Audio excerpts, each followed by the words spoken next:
Okay guys, here we are attempting to give you a video of how to capture raw files using TLX client demo.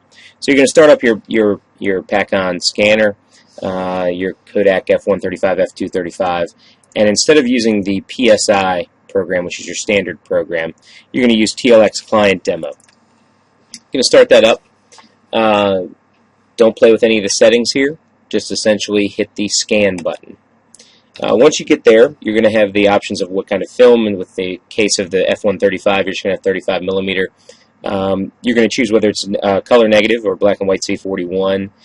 You're going to do base 16 to get the 16-bit scan, and you're going to set it up for whatever you're planning to do, whether you're doing a 4-frame strip or a 5-frame strip, 6-frame strip, or you're doing a single strip full roll like I'm going to do here.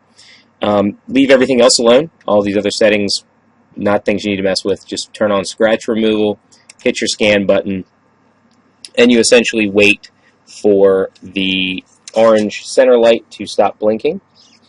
And once the green light starts and the motor starts up, you can go ahead and feed your film in. I'm going to go ahead and feed, once this turns green for me, I'm going to go ahead and actually feed a roll so you can see the process here.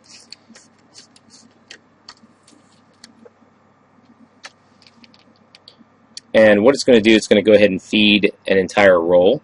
We're going to go ahead and scan a full roll of 35.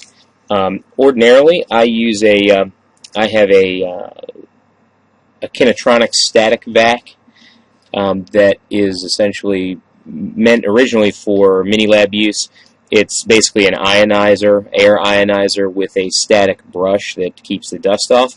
I won't turn that on because it makes a bunch of noise in the video, but I actually feed my film through that as it feeds into the scanner pulls it through and usually eliminates any static charge or any dust on the negatives.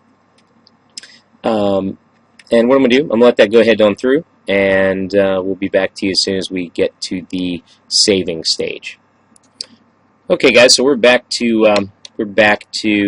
the screen after it's finished scanning. After you pulled out your negative, you've got yourself this button right here, which sounds completely ridiculous. But move oldest roll in scan group to save group. You hit that button.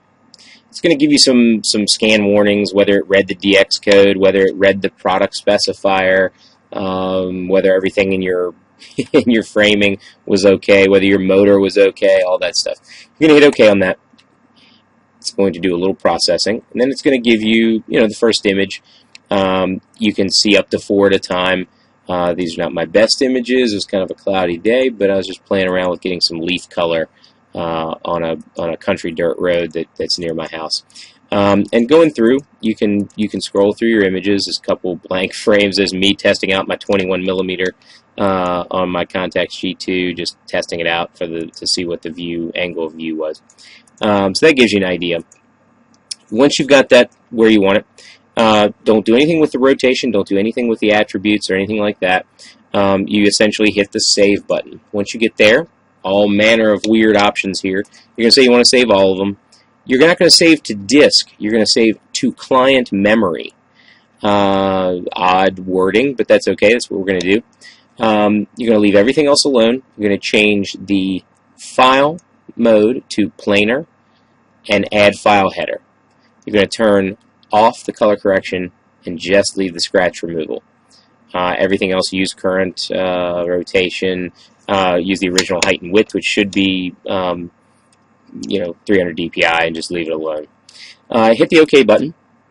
It's going to go about saving them, and it's going to save them in an odd place. It's going to save them to the C:temp directory. So you want to make sure you go in there and grab them out of there after they save, and you'll see them saving in here a little at a time. And once you have them saved, you're going to need to go into Photoshop, or you can use Negfix, which is an open source command line editor that will convert them. That has a tremendous learning curve if you want to do anything with regard to color changes and curves adjustments and things of that nature. I don't recommend it because it's just a big pain. It's a big enough pain doing raw files and converting them, so it's much easier just to go ahead and get a version of Photoshop. You can get yourself a version of Photoshop CS, CS2, 3, somewhere in there. Those things do fine. You can find them on eBay. You can find them online for sale. There's really no major excuse to getting out of the Photoshop game. Get a copy of that. Get a copy of Colorperfect, the plugin, which the next video will be about, and that'll give you an idea of what to do to convert these images over and start using them. Certainly PSI does a wonderful job on the automatic settings. This is a role that probably would have been just fine in that regard. But if you have something that you really feel that you want to get the absolute mass amount of data, the most amount of data you can get out of the Pakon, this is the way to go. So hopefully that's helpful, and we'll talk to you in the next video.